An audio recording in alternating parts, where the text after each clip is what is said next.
চট্টগ্রামের পটিয়ায় সংঘটিত দুটি চাঞ্চল্যকর হত্যাকাণ্ডের রহস্য উদ্ঘাটন করেছে চট্টগ্রাম জেলা পুলিশ।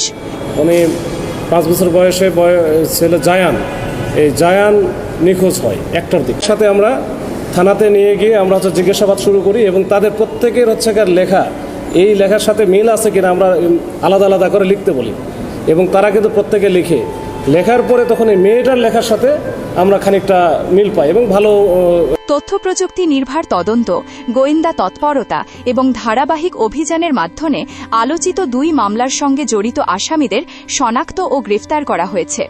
প্রথম ঘটনাটি 5 বছর বয়সী শিশু মোহাম্মদ জায়হানকে ঘিরে।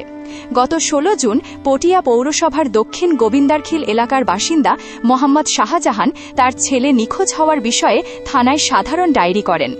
এরপরই পটিয়া থানা পুলিশ ও জেলা গোয়েন্দা শাখা যৌথভাবে অনুসন্ধান কার্যক্রম শুরু করে। তদন্ত চলাকালে শিশুটির বাড়ি থেকে একটি মুক্তিপণ ও হুমকিমূলক চিরকুট উদ্ধার করা হয়। চিরকুটের হাতের লেখা, সিসিটিভি ফুটেজ এবং বিভিন্ন আলামত বিশ্লেষণ করে পুলিশ গুরুত্বপূর্ণ সূত্র পায়। পরে জিজ্ঞাসাবাদে বেরিয়ে আসে চাঞ্চল্যকর তথ্য। পুলিশ জানায়, পারিবারিক জমিজমা সংক্রান্ত বিরোধের জেরে প্রতিপক্ষকে ফাঁসানোর উদ্দেশ্যে শিশুটিকে হত্যা করা হয়।